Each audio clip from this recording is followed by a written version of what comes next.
Hi hello welcome to news site Telugu channel. This is Paritala Murthy. So Nagarjuna Saturday episode అనేది చాలా క్లాసిక్గా వెళ్తా super class అనేది పీకారు. ఇది ముందే వారాల్లోనే ఉండొచ్చు కదా నాకు సార్ అని అయితే నాకు అనిపించింది. ఈవెన్ ప్రతి ఒక్కరికి కూడా ఇక్కడ. సో అవినాష్ రోహిణి విషయాలు పక్కన పెడితే మాత్రం సో నబిల్కి క్లాస్ పీకారు, ప్రేరణకి క్లాస్ పీకారు, కన్ఫ్యూజన్ అని చెప్పి మధ్యలో రోస్టింగ్ పడుతూనే ఉన్నాయి.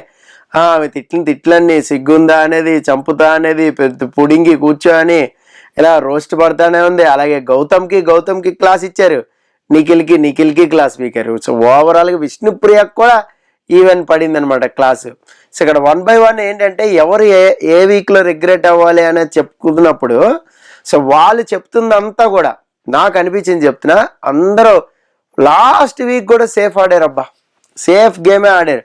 అంటే వాళ్ళకి వాళ్ళు సేఫ్గా చెప్పుకుంటూ ఎస్కేప్ అయిపోతా ఉన్నారు చక్కగానే. సో నాకైతే అలాగే అనిపించింది. సో ఓవరాల్గా చూస్తే ఈ రిగ్రెట్లో కూడా సేఫ్ ఆడారు, ఎవ్వరూ కూడా కరెక్ట్గా చెప్పలా. సో గౌతమ్కి మాత్రం గట్టి పంచి పడింది. సో ఏదైతే మనం రివ్యూల్లో చెప్పుకున్నామో గత ఒక 3-4 రోజుల నుంచి, అలాగే గత వారం ఆ పై వారం నుంచి ఏదైతే చెప్పుకుంటా ఉన్నామో యాజ్ ఇట్ ఈస్గా అదే చెప్పారు నాగార్జున గారు. అంటే గౌతమ్ నోట్తోనే చెప్పించారు. సో ఫస్ట్ రోహిణి రిగ్రెట్ గురించి చెప్తున్నప్పటి నుంచి మాట్లాడుకుందాం. రోహిణి రిగ్రెట్ గురించి చెప్తున్నప్పుడు ఆ ఎగ్ టాస్క్ ఏదైతే ఉందో అది అవినాష్ది నేను వేసేసా అందుకని రిగ్రెట్గా ఫీల్ అయ్యా అని చెప్పింది. దెన్ అప్పుడు అసలు స్పాంటినిటీగా అడిగారో లేదంటే టాక్ బ్యాక్ నుంచి చెప్పారో కానీ వెంటనే అక్కడ గౌతమ్ని అడ్రస్ చేసి, చూసినావా మరి ఫ్రెండ్లీగా ఫేవరెటిజం చేసింది అంటే నీకు కనపడలేదా, అది కూడా గ్రూప్ గేమే కదా అంటే అప్పుడు గౌతమ్ ఏమన్నాడు, ఆ ఎగ్ వేయడం తప్పేం కాదు సార్, నా దృష్టిలో తప్పేం కాదు అన్నాడు. సో తప్పేం కానప్పుడు మరి ఆమె రిగ్రెట్ ఫీల్ అవుతున్నప్పుడు మరి వాళ్ళిద్దరు ఫ్రెండ్ గేమ్ ఆడినట్టే కదా. సో ఈ లాజిక్ ఎందుకు మిస్ అవుతున్నాడు, ఇంత లాజిక్స్ వర్కౌట్ చేస్తూ ఉంటాడు గౌతమ్, ఇది ఎందుకు మిస్ అయ్యాడు. సో ఈ పాయింట్ని నాగార్జున గారు చాలా అంటే చాలా పర్ఫెక్ట్గా అడ్రస్ చేసి చెప్పారు. సో ఆ తర్వాత వాట్ ఎవర్ గౌతమ్ది గేమ్ అనేది ఉందో ఆ గేమ్ని కూడా చూపెట్టారు.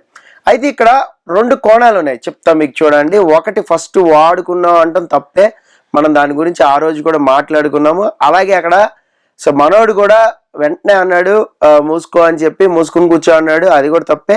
దాని తర్వాత మూసుకుని నొక్కన్నాడు, అది కూడా నోరు జారకుండా ఉండుంటే బాగుండేది.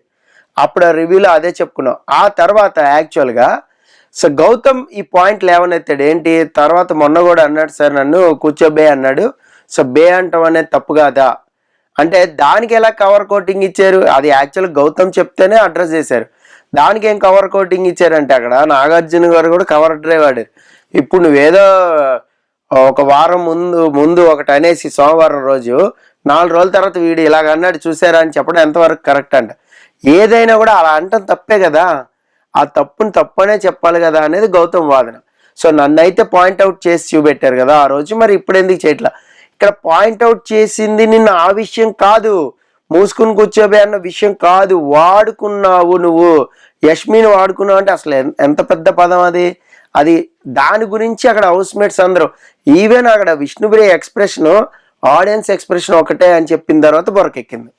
సో ఈ క్లాస్ ఏదో ముందే పీకాలి కదా అని నాకు అనిపించింది. ఇక కమింగ్ టు ద నిఖిల్ది ఇక్కడే అడ్రస్ చేసేసుకుందాం మనం, ఎందుకంటే నిఖిల్ లాస్ట్లో వచ్చాడు, అందరికంటే ఎవడు లాస్ట్లో పెట్టాడు.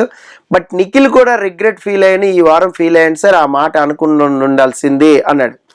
ఇక్కడ నిఖిల్ గురించి ఒకటి చెప్తా ఏంటంటే మీకు గుర్తుందో లేదో, సో ఒక 4 weeks బ్యాక్ కరెక్ట్ ఎగ్జాక్ట్గా ప్రేరణకి ఒక క్లాస్ బీక్తుంటే మళ్ళా అమ్మ నాగార్జున గారు నాకు కూడా ఎక్కడ క్లాస్ బీక్తారు అని చెప్పి సరెండర్ అయిపోయాడు. ఎస్ సార్ నేను చేసింది తప్పే సార్, ఎస్ సార్ నేను చేసి సరెండర్ అయిపోయాడు. ఇప్పుడు కూడా ఇది రిగ్రెట్ అని చెప్పి ఏదైతే గౌతమ్ క్లాస్ పీకుతున్నప్పుడు నిఖిల్ని అడ్రస్ చేసిన విషయం చెప్తున్నారో, సో మనోడు కూడా వెళ్ళి సేఫ్గా పెట్టేసుకుని ఈ వారమే 14th వీకే నేను ఇలా మాట్లాడుకుని ఉండాల్సింది, ఇది నేను రిగ్రెట్ అవుతున్నా ఇది చెప్పేశాడు వెంటనే. సో ఇక్కడ ఏంటి అంటే తను రిగ్రెట్ అవ్వాల్సిన ఫీల్ ఏంటి, యాజ్ ఆడియన్గా మీరు చెప్పండి. నేనైతే ఏం చెప్తానంటే యష్మితో ఏదైతే ఉందో తను ఎప్పుడైతే డ్రీమ్ అని చెప్పిందో ఆ వారమే నేను కఠినంగా వ్యవహరించి యష్మి ఇదంతా వర్కౌట్ కాదని గట్టిగా లౌడ్గా చెప్పుంటే పర్ఫెక్ట్గా ఉండేది ఆ వారం. Sir that is my regret అని చెప్పుంటే గ్రాఫ్ ఎక్కడికో వెళ్ళి ఉండేది నిఖిల్కి. బట్ ఇది కూడా సేఫ్గా ఆడా, అని అయితే నాకు అనిపించింది నిఖిల్ది. ఎందుకంటే నిఖిల్ చూడండి ఎప్పుడు కూడా నాగార్జున గారు చెప్పకముందే ఎస్ సార్ మార్చుకుంటా sir, yes sir I know that sir, okay sir తప్పే సార్, ఇలా సరెండర్ అయిపోతాడు.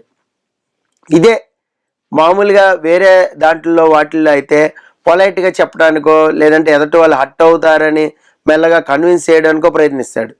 సో అక్కడ వరకు ఓకే, ఎందుకంటే కొంతమంది స్వభావం ఉంటుంది, అది అది పెద్ద విషయమే కాదు. నేనే రివ్యూలో చాలాసార్లు చెప్పాను మీ అందరికీ కూడా. సో కన్విన్స్ చేస్తూ మాట్లాడడం అనేది పెద్ద డిసడ్వాంటేజ్ ఏం కాదు, అది ఒక గట్టిగా మాట్లాడడం అనేది స్ట్రెంగ్త్, చాలా మందికి రాదు కూడా.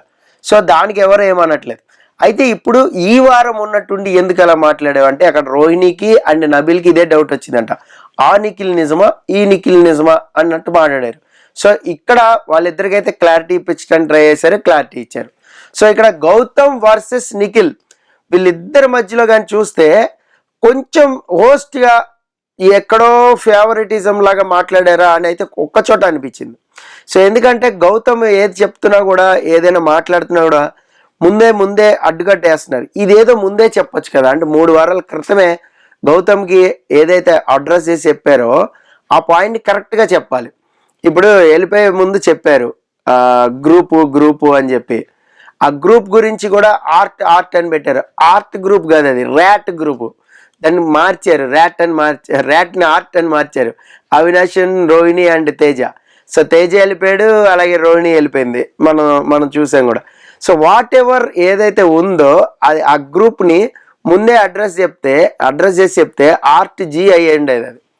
సో ఎందుకు చెప్తున్నాను అంటే గౌతమ్ స్టిల్ అవినాష్ తప్పులు కానీ, రోహిణి తప్పులు కానీ, తేజ తప్పులు కానీ కనపడలా.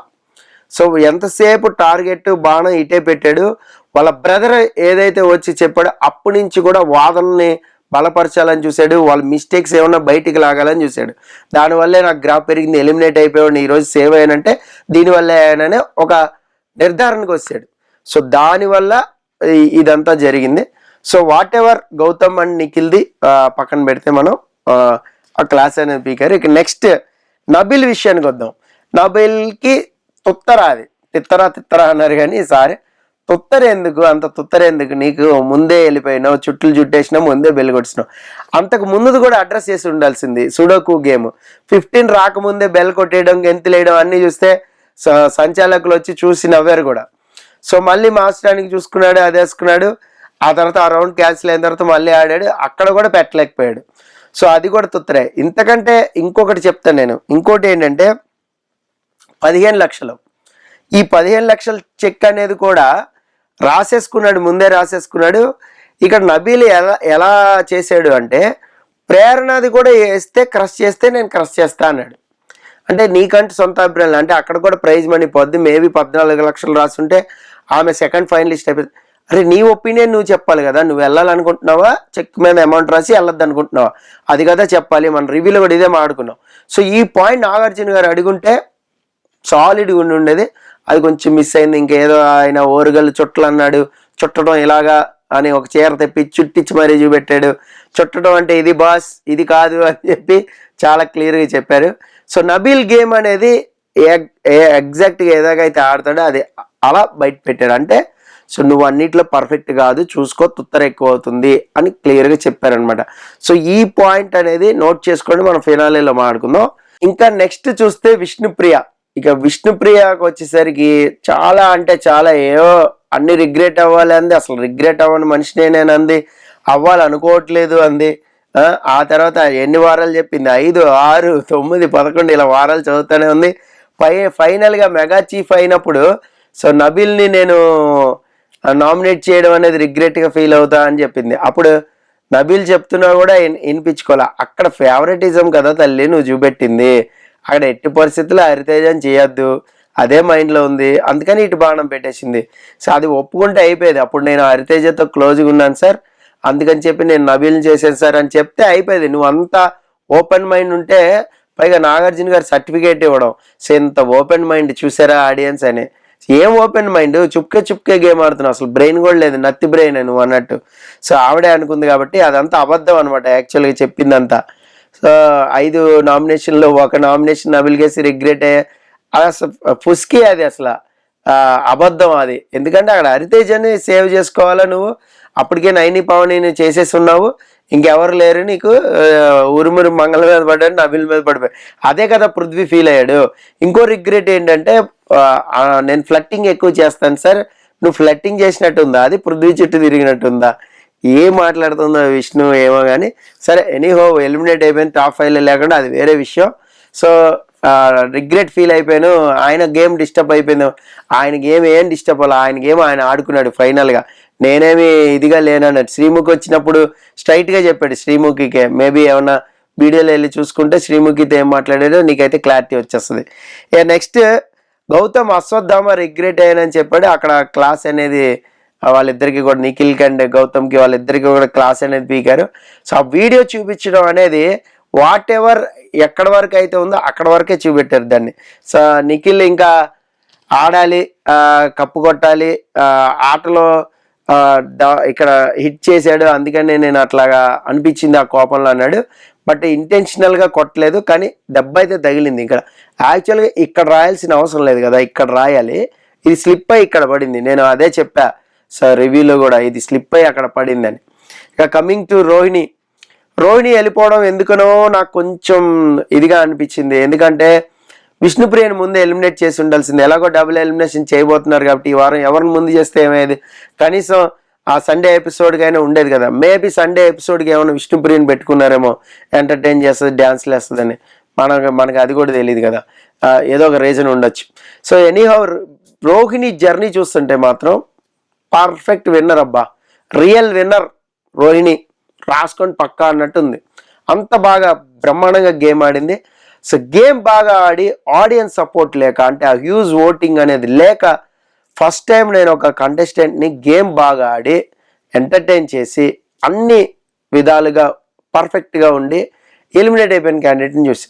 సో ఫస్ట్ టైం నాకు దాన్ని ఏమంటారు, ఇన్ని సీజన్స్లో ఎవరు సార్ జెన్యున్ ప్లేయర్, ఎవరు సార్ అని అడుగుతూ ఉంటారు కదా, ఇప్పుడు ఈ సీజన్లో రోహిణి అని చెప్పేస్తాను. ఎందుకంటే బ్రహ్మాండంగా ఆడింది, అంటే తన స్థాయికి మించి అంటారు కదా, తన స్థాయికి మించి ఆడింది, చాలా బాగా ఆడింది. నాకైతే రియల్ ఫైటర్, రియల్ విన్నర్ అని అయితే అనిపించింది. వాట్ ఎవర్ వైల్డ్ కార్డ్ వచ్చిందా, మధ్యలో చిన్న చిన్న మిస్టేక్స్ ఉన్నాయి, రోహిణి కూడా కాదని మనను, బట్ ఎంటర్టైన్మెంట్ గుడ్. అలాగే టాస్కుల్లో బాగా ఆడింది, సోలో టాస్కుల్లో గెలిచింది, దట్టు పృథ్వీ మీద గెలిచింది. సో అదైతే మర్చిపోలేదు. ఆ వీడియో అయితే ఖచ్చితంగా ఇంటికి వెళ్ళి సేవ్ చేసుకుంటుందేమో మేబీ. సూపర్గా ఆడింది రోహిణి, హ్యాట్స్ ఆఫ్, డౌటే లేదు. సో రియల్ విన్నర్ రోహిణి అనిపించింది. మీకేమనిపించింది సాటర్డే ఎపిసోడ్ ఓవరాల్గా అనేది కామెంట్ బాక్స్లో కామెంట్ చేయండి. సో అలాగే నెక్స్ట్ రేపు ఇంకొక రివ్యూ కూడా పెడతాను, అది కూడా చూడండి. This is Paritala Murthy signing off, by by.